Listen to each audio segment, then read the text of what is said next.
అందరికీ నమస్కారం. నా పేరు అబ్దుల్ రజాక్. నేను ఆంధ్రప్రదేశ్ గ్రామ వార్డు సచివాలయ ప్రభుత్వ ఉద్యోగుల సంఘానికి రాష్ట్ర అధ్యక్షుడిగా వ్యవహరిస్తూ ఉన్నాను. ఈరోజు గ్రామ వార్డు సచివాలయాల శాఖ డైరెక్టర్ గారు మా సంఘంతో పాటు దాదాపుగా 30 సంఘాల ప్రతినిధులని ఈరోజు సంఘాల ప్రతినిధులతో సమావేశం ఏర్పాటు చేయడం జరిగింది. దానిలో ముఖ్యంగా డైరెక్టర్ గారు రాగానే కూడా గత సమావేశంలో అంటే గ్రామ వార్డు సచివాలయ ఉద్యోగులు సెప్టెంబర్, అక్టోబర్ నెలలో వివిధ నిరసన కార్యక్రమాలు చేసిన తరువాత సమావేశం సెక్రటరీ సార్తో జరిగిన సమావేశంలో సచివాలయ ఉద్యోగులకి ఫలానా ఇవి చేస్తామని ఇచ్చిన హామీలు ఏమైతే ఉన్నాయో దాని మీద చర్చించడం జరిగింది. దాంట్లో ముఖ్యంగా ఏమేమైతే మనకు ఆ రోజు ఇచ్చిన హామీల్లో వాళ్ళు ఇప్పటి వరకు ఏమేమి ప్రోగ్రెస్ ఇచ్చిన హామీలపై ఎటువంటి ప్రోగ్రెస్ ఉండేది అనేటువంటి విషయాలని గౌరవ డైరెక్టర్ గారు ప్రస్తావించడం జరిగింది. దాంట్లో ముఖ్యంగా ఏదైతే ఫినాన్స్కి సంబంధించిన అంశాలు, ఆర్థికపరమైన అంశాలు ఏవైతే ఉన్నాయో స్వర్ణ వార్డు ఉద్యోగులకి నోషనల్ ఇంక్రిమెంట్లు ఏదైతే కల్పిస్తామని చెప్పారో దానికి సంబంధించిన ఫైళ్ళు మనం పెట్టడం జరిగిందని, ప్రస్తుతం కూడా అది ప్రభుత్వ పరిశీలనలో ఉంది, ఫినాన్స్లో ఉందని అయితే చెప్పారు. అడ్వాన్స్డ్ ఆటోమేటిక్ స్కీమ్ ఏదైతే ఉందో ఇది త్వరగా వస్తుంది. ఇది వచ్చిన తదుపరి మాత్రమే నోషనల్ ఇంక్రిమెంట్లు కొంచెం ఎక్కువ ప్రభుత్వానికి భారంతో కలిగిన విషయం కాబట్టి నోషనల్ ఇంక్రిమెంట్లకి సంబంధించి త్వరగా వస్తుంది. అడ్వాన్స్ ఆటోమేటిక్ స్కీమ్ అయితే ఈ సచివాలయ ఉద్యోగులకి త్వరగా వస్తుంది అనేటువంటి విషయం అయితే వాళ్ళు చెప్పడం జరిగింది. దాంతోపాటుగా అనేక అంశాలపై కూడా వాళ్ళు ప్రస్తావించడం జరిగింది. మనకు ఆ రోజు సమావేశంలో స్వర్ణ వార్డు ఉద్యోగులకి సెలవు దినాల్లో ఎటువంటి విధులు నిర్వహించకుండా ఆదేశాలు ఇస్తామని చెప్పారు. ఇది ఎక్కడా ఫాలో అవ్వట్లేదు అని చెప్పి మా సంఘం తరపున మేము ప్రస్తావించడం జరిగింది. లేదు, క్షేత్రస్థాయిలో ఇది ఖచ్చితంగా పాటింపజేస్తాం. 3 స్టేజ్ స్ట్రక్చర్ వచ్చింది. పూర్తిగా అక్కడికక్కడ అధికారుల చేత మేము మానిటర్ చేస్తూ ఉన్నాం. ఎటువంటి సెలవు రోజుల్లో పండుగ దినాల్లో అంటే ఎమర్జెన్సీ డేస్లు తప్ప పండుగ దినాల్లో ఎటువంటి విధులు కూడా సచివాలయ ఉద్యోగులు చేయవలసిన అవసరం లేదని చెప్పి కూడా ఈరోజు సమావేశంలో చెప్పడం జరిగింది. కానీ అన్ని సంఘాల ప్రతినిధులు మాట్లాడిన తర్వాత కూడా గౌరవ డైరెక్టర్ గారు ఆశించినంత మేర మాకైతే ఉపయోగకరమైతే అనిపించలేదు. కానీ గత సమావేశంలో జరిగిన ఏదైతే టాపిక్స్ ఉన్నాయో దాని మీద ఈరోజు రివ్యూ చేయడం జరిగింది. ఇంకొకటి స్వర్ణగ్రామ ఉద్యోగులకి సంబంధించి ఏదైతే ఉన్నాయో 45 రోజులకు ఒకసారి సెక్రటరీ గారితో సమావేశం ఏర్పాటు చేస్తామని చెప్పారు. ఇప్పటికి 120 రోజులు అయింది, సమావేశం ఏర్పాటు చేయలేదు అనేటువంటి ప్రస్తావన వచ్చినప్పుడు లేదు, ప్రతి ఈ రోజు నుంచి కూడా నెలలో 2 సార్లు మీరు నేరుగా వచ్చి నాకు ప్రతి మొదటి బుధవారం, 3వ బుధవారం నేరుగా వచ్చి ఉద్యోగ సంఘాల ప్రతినిధులు నాకు నేరుగా వచ్చి కలవచ్చు. అదేవిధంగా ప్రతి 3 నెలలకు ఒకసారి మాత్రం అన్ని ఉద్యోగ సంఘాలతో ఈరోజు ఏ విధంగా అయితే సమావేశం జరిగిందో ఆ విధంగా నేను సమావేశం ఏర్పాటు చేస్తామని అయితే చెప్పారు. ప్రస్తుతం ఇంకొక విషయానికి వచ్చేసరికి ఇంటర్ డిస్ట్రిక్ట్కి సంబంధించిన స్పౌస్ కేటగిరీ బదిలీ జరుగుతూ ఉన్నాయి. ఇప్పటికీ హార్టికల్చర్ వారి ఆ స్పౌస్ బదిలీ చేపట్టారు. మిగిలిన శాఖల వాళ్ళు కూడా చేపట్టాల్సిన అవసరం ఉంది. దాని మీద మేము రివ్యూ చేసి వాళ్ళు కూడా స్పౌస్ కేటగిరీలో బదిలీలు కల్పిస్తామని అయితే చెప్పడం జరిగింది. ఏదైతే తుది సీనియారిటీ జాబితాలు ప్రచురించాలని చెప్పి వాళ్ళు గతంలో ప్రచురిస్తామని చెప్పారు. దాన్ని మేము ఈరోజు మళ్ళీ అడగడం జరిగింది. ఈ విషయాన్ని ఇది కూడా మేము త్వరగా పర్సూ చేస్తూనే ఉన్నాం బ్యాక్ ఎండ్ నుంచి అని చెప్పారు వాళ్ళు. అనేక సర్వీస్ రూల్స్పై స్ట్రెస్ మేనేజ్మెంట్ మీద ఒక ట్రైనింగ్ సెషన్ ఏర్పాటు చేస్తామని చెప్పి అయితే వాళ్ళు గతంలో మన సచివాలయ ఉద్యోగ సంఘాల ప్రతినిధులకు చెప్పడం జరిగింది. ఈ విషయానికి వచ్చేసరికి దీనికి సంబంధించిన ఫైల్ కూడా ఇది ఆర్థికంగా కొంచెం ఖర్చు అయ్యే పరిస్థితి ఉంది కాబట్టి ఈ విషయాన్ని కూడా ఆర్థిక సంఘ అధికారులకి మీ ఫైల్ పెట్టాం. వాళ్ళ నుంచి అనుమతి రాగానే ప్రతి జిల్లా కేంద్రాల్లో సచివాలయ ఉద్యోగులకి ఈ స్ట్రెస్ మేనేజ్మెంట్ మీద అనేక సర్వీస్ రూల్స్కి సంబంధించిన ట్రైనింగ్ సెషన్ కూడా ఏర్పాటు చేస్తామని అయితే చెప్పారు. ఈ స్పోర్ట్స్ మీట్ కూడా అదే పర్మిషన్ రాగానే మేము కండక్ట్ చేస్తామని అయితే చెప్పారు. ప్రస్తుతం ఇది ఆటోమేటిక్గా లీవ్ అప్రూవల్ ఏదైతే ఉందో ఇప్పుడు ఆటోమేటిక్గా మేము అప్డేట్ చేసాం. మీరు లీవ్ అప్లోడ్ చేయగానే ఒక 24 అవర్స్లో కన్సర్న్ డీడీఓ కానివ్వండి, కన్సర్న్ అప్రూవ్ అథారిటీ కానివ్వండి, ఆ లీవ్ని అప్రూవ్ చేయకపోతే 24 అవర్స్లో ఆటోమేటిక్గా ఈ లీవ్ అప్రూవ్ అయ్యే విధంగా మేము ఆల్రెడీ సాఫ్ట్వేర్ని మేము డెవలప్ చేసి పెట్టాం. అదే విధంగా జరుగుతుంది. మీరు ఏం కావాలంటే అలా చేయొచ్చు అని అయితే చెప్పడం జరిగింది. ఎలక్ట్రానిక్ సర్వీస్ రిజిస్టర్లు కూడా మేము మిమ్మల్ని మీకు ఇంట్రడ్యూస్ చేస్తాం, ఆ విధంగా చేస్తామని చెప్పారు. ఏదైతే ఉన్నాయో గతంలో చెప్పినట్టు స్వర్ణ వార్డు కార్యక్రమాలకు ప్రతి నెల మెయింటెనెన్స్ ఫండ్ ఇస్తామని చెప్పాం. దానికి సంబంధించిన ఆర్డర్స్ ఇచ్చామని అయితే కూడా వాళ్ళు చెప్పడం జరిగింది. దాంతోపాటు డైరెక్టర్ గారు మరికొన్ని అంశాలను కూడా ఈరోజు సమావేశంలో ప్రస్తావించడం జరిగింది.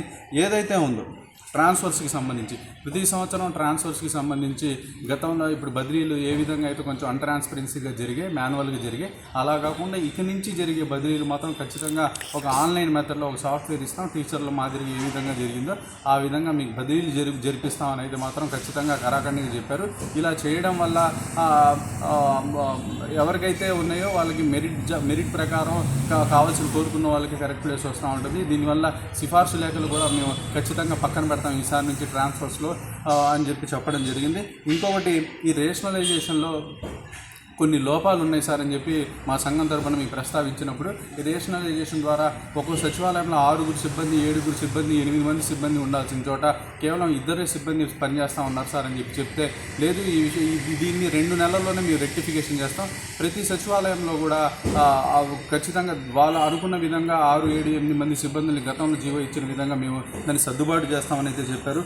ఇంకోటి, మొబైల్ ఫోన్స్ గురించి ప్రస్తావన వచ్చినప్పుడు ఈ సర్వేలు జరుగుతూ ఉన్నాయి, మొబైల్ ఫోన్స్ ఇవ్వాలి, ఇంటర్నెట్ ఖర్చులకు ఇవ్వాల్సిన పరిస్థితి ఉందంటే ప్రస్తుతం ఆర్థిక పరంగా మేము ఆలోచిస్తూ ఉన్నాం, మొబైల్ ఫోన్స్ అయితే ఇచ్చే పరిస్థితి అయితే లేదని చెప్పారు. ఈ పాపులేషన్ సెన్సెస్ ఏదైతే ఈఎఫ్ఎస్ జరుగుతూ ఉంది ప్రస్తుతం ఒకటి, దీని అయిపోయిన తర్వాత పాపులేషన్ సెన్సెస్ కూడా మీ సచివాలయ ఉద్యోగులు చేయాల్సిన పరిస్థితి ఏర్పడింది.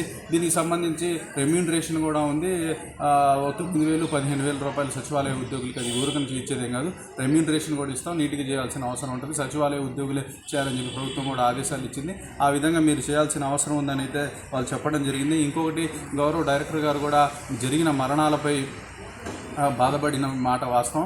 గతంలో పని ఒత్తిడి వల్ల ఇది జరుగుతూ ఉంది సార్, ఉద్యోగులు మానసిక ఒత్తిడికి గురవుతూ ఉన్నారని చెప్పి అక్కడ ఉన్న సభ్యులందరూ కూడా ప్రస్తావించినప్పుడు, ఈ మరణాలపై కమిటీ వేయాలి సార్ అని చెప్పి మేము ప్రస్తావించినప్పుడు, మేము అందరం కూడా అక్కడ ఉన్న సంఘాల ప్రతినిధులందరూ కూడా ప్రస్తావించినప్పుడు, లేదు కమిటీ వేసే ఆ కమిటీ మన స్థాయిలో కాదు, అది ప్రభుత్వానికి నేను నివేదిస్తానని అయితే మాత్రం డైరెక్టర్ గారు చెప్పడం జరిగింది.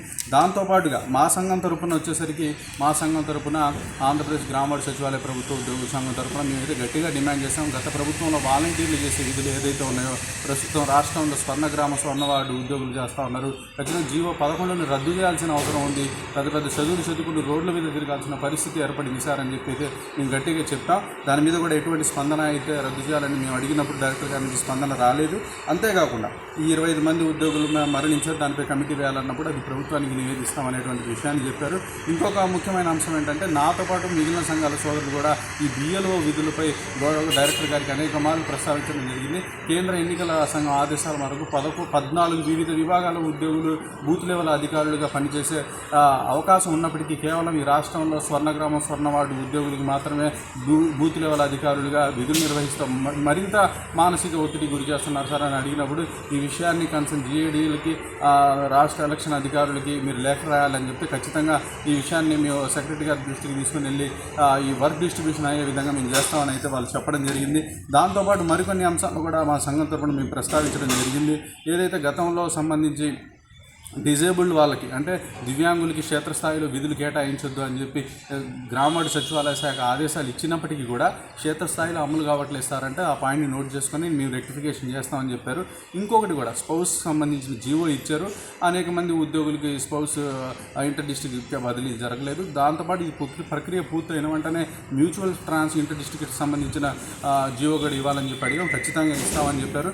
ఇంకొకటి ఏదైతే ఉన్నాయో వర్క్ స్ట్రెస్ గల ప్రధాన కారణాలు కూడా మేము గౌరవ డైరెక్టర్ గారి దృష్టికి తీసుకుని వెళ్ళడం జరిగింది. మా సంఘం తరపున దాదాపు అనాథరైజ్డ్ డెప్యుటేషన్స్ రాష్ట్రంలో 20,000 మందికి పైగా స్వర్ణగ్రామ స్వర్ణవార్డు ఉద్యోగులు అనాధికారికంగా అనేక ప్రభుత్వ కార్యాలయాల్లో కానివ్వండి, వాళ్ళకి నచ్చిన చోట కానివ్వండి విధులు నిర్వహిస్తూ ఉన్నారు. దీనివల్ల మిగిలిన ఉద్యోగులపై ఈ తీవ్రమైన పని ఒత్తిడి భారం పడతా ఉంది సార్ అనేటువంటి మొదటి పాయింట్ ప్రస్తావించారు. రెండోది, రేషనలైజేషన్లో జరిగిన తప్పుల వల్ల అనేక సచివాలయాల్లో 2 లేదా 3 ఉద్యోగులు మాత్రమే పనిచేస్తూ ఉన్నారు. 20 క్లస్టర్లు ఈ 3 ఉద్యోగులు 2 ఉద్యోగులే పనిచేయాలంటే ఇబ్బందికరమైన పరిస్థితి ఉంది. ఇలాంటి చోట వర్క్ స్ట్రెస్ పెరగడం వల్ల ఉద్యోగులు సూసైడ్ చేసుకోవాల్సిన పరిస్థితి ఉంటుంది సార్ అని చెప్పాం. 3వ పాయింట్గా, సార్ ఈ టైం టార్గెట్ ఇప్పుడు ఎగ్జాంపుల్ ఈఎఫ్ఎస్కి సర్వేకి సంబంధించి స్వర్ణగ్రామం స్వర్ణవార్డు శాఖకు సంబంధించిన వారు ఫిబ్రవరి 28వ తేదీ వరకు కూడా ఈ సర్వేని పూర్తి చేయాలని చెప్పి ఆదేశాలు ఇచ్చినప్పటికీ జిల్లా అధికారులు ర్యాంకుల కోసం పోటీ పడుతూ ఉద్యోగుల్ని మానసిక వేదనకు గురి చేస్తున్నారు సార్. ఈ 3 అంశాలు ఉద్యోగులకి వర్క్ స్ట్రెస్ని పెంచుతున్నాయనేటువంటిది అంశాన్ని కూడా మేము ఈరోజు మా సంఘం తరపున గౌరవ డైరెక్టర్ గారికి తెలపడం జరిగింది. దాంతోపాటు ఈ మల్టిపుల్ బాసిజం సిస్టమ్ ఉంది సార్, ఒక పని చేయాలంటే నలుగురు బాసులు లాగా వ్యవహరిస్తూ ఉన్నారు అని చెప్పి మేము ప్రస్తావించినప్పుడు, ఈ 3-tier స్ట్రక్చర్ వస్తే కన్సర్న్ అక్కడున్న కేవలం స్వర్ణగ్రామ స్వర్ణవార్డు అధికారులు మాత్రమే వాళ్ళ కంట్రోల్లో మాత్రమే మీరు పనిచేసే విధంగా ఇక్కడ నుంచి ఉంటాయి, దీన్ని స్ట్రెంథెన్ చేస్తున్నాం ఈ 3-tier స్ట్రక్చర్ని అనేటువంటి మాట చెప్పారు. ఇంకొకటి, ఈ గ్రూప్ ఆఫ్ మినిస్టర్కి సంబంధించి మరోసారి లేఖ సిఎస్ గారికి చెప్పాం, దానికి సంబంధించి ఒక జీవో విడుదల చేయండి సార్. రెండోసారి గ్రూప్ ఆఫ్ మినిస్టర్స్ ఈ సచివాలయ ఉద్యోగుల పదోన్నతులపై సమీక్ష నిర్వహించే విధంగా అని చెప్పి సిఎస్ గారికి మేము లేఖ రాసాం. సిఎస్ గారు జీవో ఇచ్చిన వెంటనే రెండోసారి గ్రూప్ ఆఫ్ మినిస్టర్స్ సచివాలయ ఉద్యోగుల పదోన్నతులపై సమీక్షించిన తదుపరి కన్సర్న్ సంబంధించిన అధికారులు ఆయా డిపార్ట్మెంట్ల యొక్క సచివాలయ ఉద్యోగుల విభాగాల వారీగా పదోన్నతులను ఫైనలైజ్ చేస్తారు అనేటువంటిది కూడా డైరెక్టర్ గారు చెప్పడం జరిగింది. ఏదైనప్పటికీ కూడా ప్రస్తుతం జరుగుతున్న పరిస్థితులని దృష్టిలో పెట్టుకొని ఈ మరణాలను దృష్టిలో పెట్టుకొని ఎందుకు జరుగుతూ ఉంది, ఎలా జరుగుతూ ఉంది అని కూడా మా దగ్గర నుంచి ఫీడ్బ్యాక్ తీసుకోవడం జరిగింది. అందరు చెప్పింది ఒకటే మాట, ఈ పని వేళలకు మించి కూడా ఈ అధికారులు విధులు నిర్వహిస్తూ ఉన్నారు, ఈ టార్గెట్ బేస్డ్ మీద ఉద్యోగులు ఇబ్బందులు పెడతా ఉన్నారు అనేటువంటిది మీకు ఖచ్చితంగా చెప్పడం జరిగింది. అదేవిధంగా మీరు నోట్ చేసుకుంటాం, ఇలాంటిది పునరావృతం కాకుండా ఉండాలి. మీ మిత్రులు కూడా చెప్పండి, మరణాలు అనేటువంటిది సమస్యలకు పరిష్కారం కాదు. మనం ఖచ్చితంగా ఏదైతే ఎక్కడైతే ఇబ్బంది కలుగుతూ ఉందో నా దృష్టికి తీసుకుంటారండి. నేను నెలలో 2 సార్లు అందుబాటులో ఉంటాను, 3 నెలలకు ఒకసారి సమావేశం కూడా ఏర్పాటు చేస్తాను. ఈ సమస్యలన్నింటినీ కూడా పరిష్కరించే విధంగా కృషి చేస్తానని మాత్రం సార్ చెప్పడం జరిగింది. అక్కడ ఉన్న సభ్యులందరూ కూడా అనేక సమస్యలపై కూడా గౌరవ డైరెక్టర్ గారికి వారి యొక్క సమస్యలపై వినతి పత్రాలు ఇచ్చారు, నేరుగా కూడా కలిసి చెప్పడం జరిగింది. ఇంకోటి ముఖ్యంగా నేను కూడా సబ్మిట్ చేసేది ఏంటంటే, నేను కూడా రిక్వెస్ట్ చేసేది ఏంటంటే, మరణాలు మన సమస్యలకు పరిష్కారం కాదు. ఏదైతే మీ సమస్య వచ్చినప్పుడు, లేకపోతే 1 నెలలో 2 నెలలో 3 నెలలు సెలవు తీసుకుని మీరు మీ యొక్క విధుల నుంచి తాత్కాలిక ఉపశమనం పొందాలి తప్ప మరణాలు కుటుంబాలకి మనల్ని నమ్ముకొని ఉన్న కుటుంబాల నుంచి మనల్ని దూరం చేస్తే ఆ కుటుంబాలని మనం అన్యాయం చేసిన వాళ్ళు అవుతాం, ఆ కుటుంబాలకి అనాథలు చేసిన వాళ్ళు అవుతాం. ఈ మరణించిన కుటుంబాల వాళ్ళు కూడా న్యాయం చేయాలి సార్ అని చెప్పి అక్కడున్న మేమందరూ అడిగినప్పుడు ఖచ్చితంగా అక్కడ వాళ్ళకి రావాల్సిన ఆర్థిక సహాయాన్ని మేము అందిస్తామని చెప్పారు. ఇంకో విధంగా ఏదైతే ఉన్నాయో వాళ్ళ కుటుంబంలో ఒకరికి కారుణ్య నియామకాలు కూడా కల్పిస్తామని అయితే ఈ డిస్కషన్లో ఈ పాయింట్స్ అన్నీ కూడా చెప్పడం జరిగింది. ఓకే, ఈ రోజుకి సంబంధించిన అంశాలను మీ అందరి దృష్టికి తీసుకురావాలనే ఉద్దేశంతో మా సంఘం తరఫున తీసుకుని వచ్చాను. Thank you.